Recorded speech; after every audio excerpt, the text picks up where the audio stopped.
بسم اللہ الرحمن الرحیم۔ الدرس الاول، پہلا سبق ہے قراءات کے متعلق۔ قراءات کا ثبوت کہاں سے ہے؟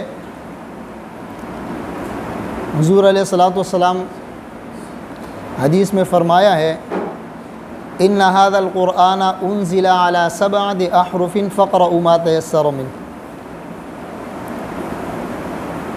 قرآن کریم کو اللہ رب العزت نے 7 احرف میں نازل فرمایا ہے، جو بھی تمہیں آسان لگے اسے پڑھو۔ تو 7 احرف، اس کی تشریح کیا ہے؟ 7 احرف کسے کہتے ہیں؟ بعض لوگ اس سے مراد قراءت 7 لیتے ہیں، جو کہ درست نہیں ہے۔ بعض لوگ کیا اس سے مراد لیتے ہیں؟ قراءت 7، جو کہ درست نہیں ہے۔ کیوں؟ سب سے پہلی بات تو یہ ہے کہ جب یہ حدیث نازل ہوا اس وقت قراءات کی تقسیم اس طرح نہیں ہوئی تھی، قراءات کی تقسیم اس طرح نہیں ہوئی تھی، بلکہ یہ جو قراءت 7 ہے اور قراءت 3 ہے، یہ بعد میں اس طرح مدون ہوا۔ بات سمجھ میں آ رہا ہے نہیں؟ یہ بعد میں اس طرح مدون ہوا ہے۔ اس سے پہلے حضور علیہ الصلوۃ والسلام نے قرآن کریم جو صحابہ کرام کو سکھایا ہے، 7 احرف کے مطابق سکھایا ہے۔ کس کے مطابق سکھایا ہے؟ 7 احرف سے کیا مراد ہے؟ 7 احرف سے 7 لغات مراد ہے۔ کیا مراد ہے؟ 7 لغات۔ اس میں بہت سارے اقوال ہیں، لیکن راجح قول یہ ہے کہ اس سے مراد کیا ہے؟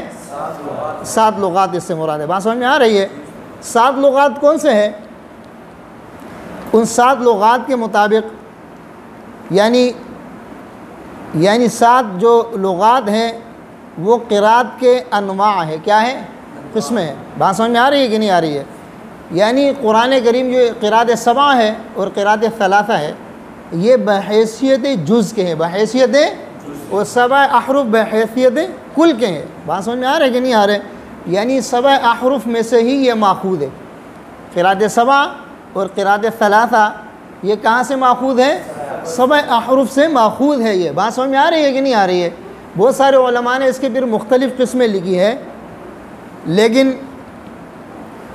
جو تحقیقی ہے، تقریباً بہت سارے قراء کی ہے، لیکن میرے مطابق جو تحقیق ہے اپنے علم کے مطابق جو مجھے بہتر لگتی ہے، میں آپ کے سامنے وہ بات رکھتا ہوں۔ اس میں یہ ہے کہ سب سے پہلے اختلاف اس میں جو ہے نا کیا نام ہے، 7 احرف میں افراد تثنیہ جمع میں اسماء کے اختلاف۔ کس کے اختلاف؟ اسماء کے اختلاف۔ جیسے علی الذین یطیقونہ فدیۃ طعام مسکین، مساکین، مسکین کی جگہ مساکین۔ فاصلحوا بین اخویکم بین اخوتکم۔ اسی طرح وہم فی الغرفات آمنون، فی الغرفۃ آمنون۔ اسی طرح کطی سجل للکتب، کطی سجل للکتاب۔ بات سمجھ میں آ رہی ہے کہ نہیں آ رہے؟ انا عرضنا الامانات۔ بات سمجھ میں آ رہی ہے؟ ہاں۔ اسی طرح پھر افعال میں تذکیر و تانیث کا اختلاف، افعال میں تذکیر و تانیث یعنی مذکر اور مؤنث کا اختلاف۔ بات سمجھ میں آ رہی ہے کہ نہیں آ رہی ہے؟ جیسے لا يقبل منها شفاعۃ، لا تقبل منها شفاعۃ۔ ہاں۔ اسی طرح تیسری قسم جو ہے، بلکہ دوسری قسم افعال کے صیغوں میں ماضی اور مضارع امر کا اختلاف، ماضی مضارع اور امر کا اختلاف۔ صحیح ہے؟ تطوع خیرا، یطوع خیرا۔ صحیح ہے؟ اسی طرح فنجی من نشاء، فننجی من نشاء۔ قال ربی یعلم القول، قل ربی یعلم القول۔ صحیح ہے؟ اسی طرح اختلاف وجوہ اعراب، ولا تسأل عن اصحاب الجحیم، ولا تسأل عن اصحاب الجحیم۔ اختلاف تنقیص و تزیید یعنی کمی اور زیادتی کے اختلاف، کمی اور زیادتی کے اختلاف۔ جیسے سارعوا الی مغفرۃ من ربکم، وسارعوا الی مغفرۃ من ربکم، یعنی واو کے کمی اور واو کے زیادتی کے ساتھ۔ اسی طرح یا بشرا ھذا غلام، یا بشرا یا ھذا غلام۔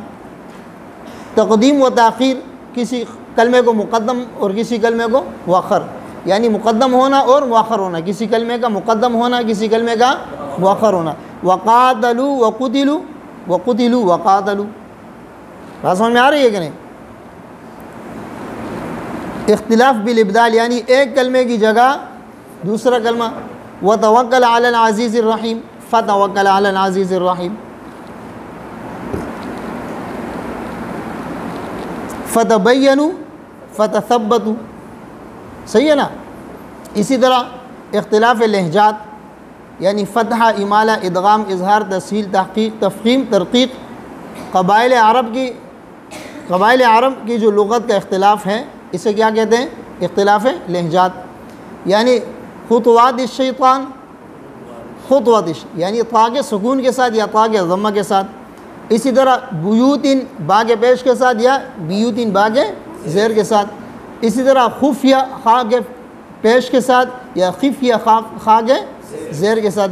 زبوراً زا کے پیش کے ساتھ یا زبوراً زا کے زبر کے ساتھ. شنآن شنآن نون کے سکون یا نون کے فتحہ کے ساتھ. بزعمہم بزعمہم زا کے زبر اور زا کے پیش کے ساتھ. یعزب یعزب زا کے پیش یا زا کے زیر کے ساتھ. یحسب یحسب، بات سمجھ میں آ رہے کہ نہیں؟ یعنی حسبہ یحسب کے باب سے حسبہ یحسب. بات سمجھ میں آ رہے کہ نہیں آ رہے؟ تو یہ اختلافات جتنے بھی ہیں قراءت کے اندر یہی اختلافات پائے جائیں گے. قراءت کے اندر یہی اختلافات پائے جائیں گے. قراءت سبع، قراءت عشرہ جن کو قراءت ثلاثہ کہتے ہیں، ان سب کو ملا کے یعنی ثلاثہ اور سبع کو ملا کے اس کو کیا کہتے ہیں؟ قراءت عشرہ. تو قراءت عشرہ کے اندر جو بھی اختلافات ہوں گے وہ اسی کے مطابق ہوں گے. بات سمجھ میں آ رہی ہے؟ تمام اختلافات انہی اختلافات کے مطابق ہوں گے. تو یہ سبع احرف جو ہے نا کیا نام ہے، یہ بحیثیت کل کے ہیں. اور قراءت سبع اور قراءت ثلاثہ، قراءت عشرہ یہ بحیثیت جز کے ہیں. یعنی یہ ان 7 لغات سے ماخوذ ہے. ان 7 لغات سے کیا ہے؟ بات سمجھ میں آ رہی ہے کہ نہیں آ رہی ہے؟ تو یہ قراءت کے جو کیا نام ہے، جو قراءت کے اختلاف کے جو وہ تھے ثبوت، ایک تو حدیث میں نے پیش کیا آپ کے سامنے کہ اس کا ثبوت کیا ہے. حضور علیہ السلام کی حدیث ہے، بہت سارے احادیث ہیں لیکن ایک حدیث میں نے ذکر کیا، ان ھذا القرآن انزل علی 7 احرف فاقرؤوا ما تيسر منه.